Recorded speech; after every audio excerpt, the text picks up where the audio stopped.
Hey hello সবাই কেমন আছো? আশা করি সবাই খুব ভালো আছো। আজকে আর একটা ব্লগ নিয়ে চলে এলাম, তবে আজকে আর কোনো হ্যান্ডক্রাফট না, আজকে সরাসরি একদম একটা ফুল রান্নার ব্লগ নিয়ে চলে এলাম।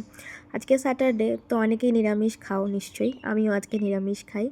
তাই অন্য দিনের মতন একঘেয়েমি রেসিপি ছেড়ে চেষ্টা করলাম নতুন কিছু করার।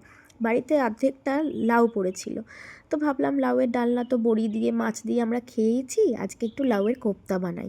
তার জন্য প্রথমেই লাউটা ছাড়িয়ে আলুগুলোকে আমি ডুমো ডুমো করে কেটে নেব, এবং আলুটা কেটে নেবার পরে একটা স্টেনারের সাহায্যে লাউটাকে পুরোটা ঘষে বার করে নেব। তোমাদের কাছে বড় স্টেনার থাকলে, মানে বড় ফুটোর স্টেনার থাকলে সেগুলো ইউজ করতে পারো, আমার মনে হয় ওতে আরেকটু ভালো হবে। তো যাই হোক, আমি আমার কাছে ছোট স্টেনার ছিল, সেটা দিয়েই করে নিলাম। এরপরে যদি কারোর দানা খেতে পছন্দ না হয় সে বেছেও নিতে পারো। তারপরে আস্তে আস্তে এতে বেসন, চালের গুঁড়া, নুন, এছাড়াও বিভিন্ন যে বেসিক মশলাগুলো আমরা ডেলি রান্নায় ইউজ করি, লাইক হলুদ গুঁড়ো, জিরে গুঁড়ো, ধনে গুঁড়ো, লঙ্কার গুঁড়ো, সামান্য একটু গরম মশলা, এই সব কিছু দিয়ে ভালো করে এটাকে মেখে নিতে হবে। মাখার সময় যদি দেখো কারোর এটা টাইট মনে হচ্ছে বা হালকা মনে হচ্ছে, তাহলে তোমরা বেসন অ্যাড করতে পারো। বেসন অ্যাড করে এটাকে টাইট টাইট করে মাখার পরে গরম তেলের মধ্যে একদম বড়ার আকারে দিয়ে লাল লাল করে ভেজে তুলে নেব। তো আমি একটা একটা করে সমস্ত কটাই লাউয়ের বড়া তেলের মধ্যে দিয়ে ভেজে নিয়েছি। ভেজে নেবার পরে আমি সেই বড়াগুলোকে একটা জায়গায় তুলে রাখবো।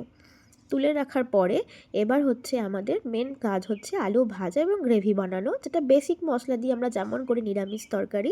কড়ার মধ্যে জিরে, তেজপাতা, লঙ্কা ইত্যাদি ফোড়ন দিয়ে তাতে ডুমডুমো করে কেটে রাখা আলুটা দিয়ে দিলাম।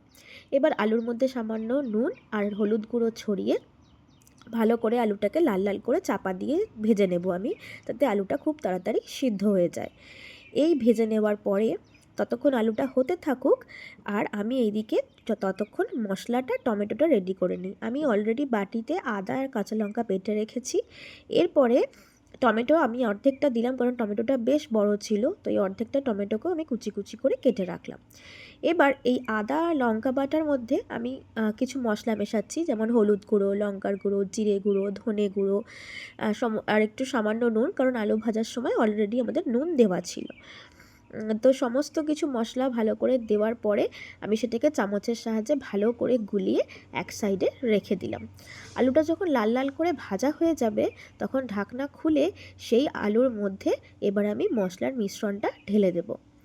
মশলার মিশ্রণটা ঢেলে দেবার পরে বেশ কিছুক্ষণ এটাকে নাড়াচাড়া করব, যতক্ষণ পর্যন্ত তেল ছাড়ায়, এবং একটু তেল ছাড়তে শুরু করলে কাঁচা টমেটোটাও আমি এটার মধ্যে দিয়ে দেব। এরপরে মশলা কষানোর পালা। যখনই দেখব ভালো করে মশলা তেল ছেড়ে গেছে, তখনই এর মধ্যে দিয়ে দেবো পরিমাণ মতন জল। একটু জল বেশি দিও, কারণ লাউয়ের কোপ্তা ভীষণ জল টেনে নেয়, তরকারি একদম শুকনো হয়ে যায়। তো জল দেওয়ার পরে ঢাকনা দিয়ে যখন আলুগুলো সিদ্ধ হয়ে গেল, এরপরে শেষে আমি বড়াগুলোকে একটা একটা করে দিয়ে দিলাম। বড়াগুলোকে দেবার পরে সামান্য একটু পরিমাণ ঘি ছড়াবো, ঘি আর গরম মশলা ছড়িয়ে দেব। গরম মশলা ছড়িয়ে দেবার পরে ভালো করে হালকা হাতে একটু নাড়াচাড়া করে নেব, কারণ লাউ তো বুঝতেই পারছো খুব নরম।